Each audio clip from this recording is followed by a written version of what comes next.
Bienvenue à toutes et à tous. Aujourd'hui, on va explorer un sujet assez fascinant, la confabulation. Oui, bonjour. On va regarder ça de près. Ce phénomène où l'esprit humain, mais aussi peut-être l'intelligence artificielle, génère des souvenirs faux, mais sans le vouloir. C'est ça, l'idée du mensonge honnête, comme on dit parfois. Raconter quelque chose qui n'est pas vrai, mais en étant absolument persuadé que ça l'est. Exactement, et ça fait penser, c'est vrai, à ce qu'on voit avec les IA, leurs fameuses hallucinations, un terme qu'on va peut-être nuancer d'ailleurs. Tout à fait. Notre but aujourd'hui, c'est de bien comprendre ce qu'est la confabulation chez l'humain, d'où ça vient dans le cerveau, De voir comment ça se manifeste, ou quelque chose de similaire en tout cas, chez les IA. et surtout de mettre en lumière ce parallèle assez incroyable entre les deux, autour de cette notion de filtrage de la réalité. Alors, commençons par l'humain. La confabulation, c'est quoi précisément? Alors, c'est un trouble de la mémoire. La personne produit involontairement des souvenirs erronés. Et le point vraiment clé, c'est qu'il n'y a aucune intention de mentir. La personne y croit dur comme fer. D'accord, donc ce n'est pas du tout un mensonge calculé. Non, non, rien à voir. Et ces faux souvenirs, ils sortent de nulle part ou... Souvent c'est plus subtil. Ce sont des fragments de vrais souvenirs. Mais ils sont, mal assemblés ou placés au mauvais moment. Ils peuvent être assez banals ou parfois complètement étranges, fantastiques. Hmm. Et il y a différents types, j'ai cru comprendre? Oui, on distingue principalement la confabulation provoquée et la spontanée. La provoquée, c'est quand on pose une question et que la personne, pour combler un vide, va chercher un souvenir, souvent un vrai souvenir, mais pas du bon moment. Pour éviter le je ne sais pas, en quelque sorte. C'est un peu ça, oui. Et puis il y a la spontanée, qui est plus rare, plus préoccupante. Là, le faux souvenir arrive tout seul, sans qu'on demande rien. Et la personne peut même agir en fonction de ce faux souvenir. Ça indique souvent une atteinte du lobe frontal. D'accord. Donc les causes, ce sont des lésions cérébrales. Oui, c'est ça, principalement. On pense tout de suite au syndrome de Korsakoff, souvent lié à l'alcoolisme chronique, à cause d'une carence en vitamine B1. Ah oui, Mais ça peut aussi être une rupture d'anévrisme, surtout de l'artère communicante antérieure, ou des traumatismes crâniens. Le point commun, c'est souvent une atteinte du lobe frontal, et plus précisément d'une zone appelée le cortex orbitofrontal, l'OFC. l'OFC, et c'est là qu'intervient ce mécanisme de filtrage de la réalité? Exactement. C'est la théorie proposée par Armin Schneider. Selon lui, l'OFC fonctionnerait comme un filtre hyper rapide. Il élimine les pensées, les souvenirs qui ne sont pas pertinents pour le moment présent, pour la réalité actuelle. Et s'il est endommagé? Si ce filtre ne marche plus bien, des souvenirs passés, ou même des projets futurs, peuvent être vécus comme actuels. C'est une sorte d'incapacité à rester ancré dans le présent, une confusion temporelle. C'est fou comme mécanisme. Et c'est là qu'on fait le lien avec l'intelligence artificielle. Même si on hésite sur le terme hallucination. Tout à fait. Hallucination, ça sous-entend une perception d'essence, ce que l'IA n'a pas.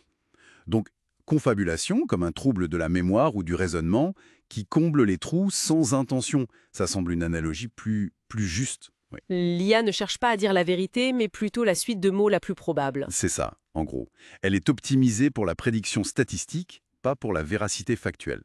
Surtout si elle manque d'infos précises dans ses données d'entraînement. Et qu'est-ce qui cause ça, techniquement parlant, chez une IA? Plusieurs choses.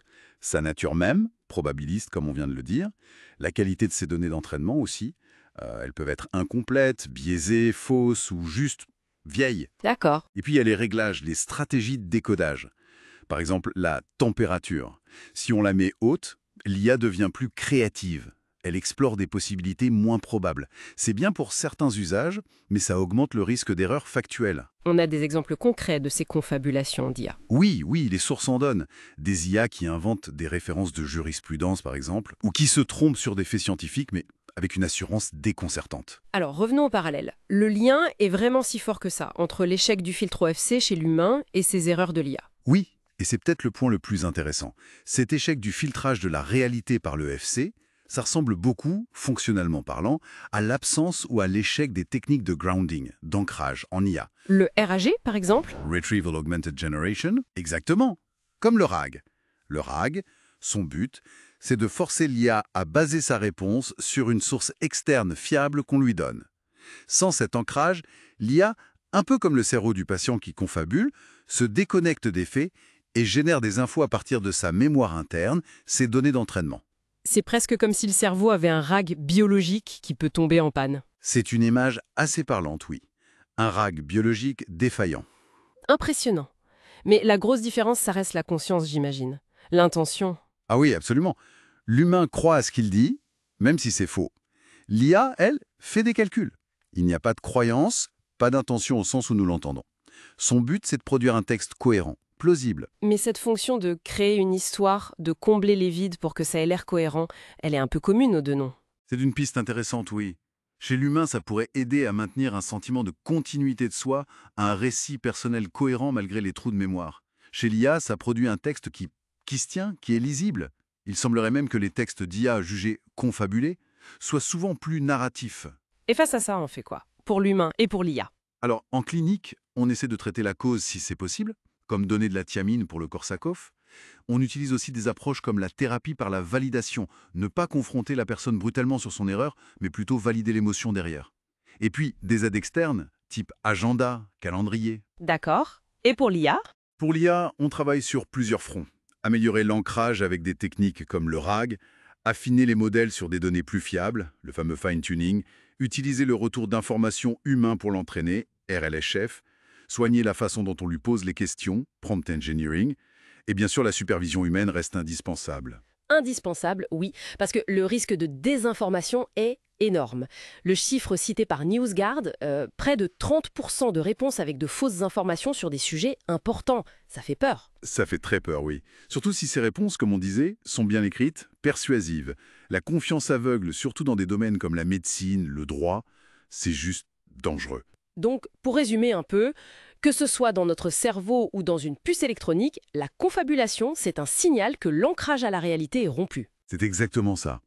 Et comprendre ce parallèle, c'est devenu crucial avec la place que prend l'IA. Et pour finir, une petite réflexion peut-être un peu provocatrice. Allez-y. Est-ce que cette tendance de l'IA à confabuler, qu'on voit comme un défaut majeur aujourd'hui, est-ce qu'on pourrait imaginer la maîtriser, voire l'utiliser, pour la créativité par exemple, ou pour générer des hypothèses un peu folles que l'humain n'oserait pas?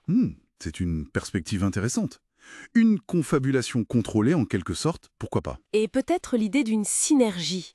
L'humain qui apporte le jugement critique, ce fameux filtrage de la réalité que la machine n'a pas, pour créer ensemble une intelligence augmentée, plus fiable, mais aussi plus imaginative. Une collaboration où chacun apporte sa force et compense les faiblesses de l'autre. C'est d'une vision optimiste, mais stimulante. Voilà, qui nous laisse matière à réfléchir. Merci beaucoup pour cet éclairage. Merci à vous.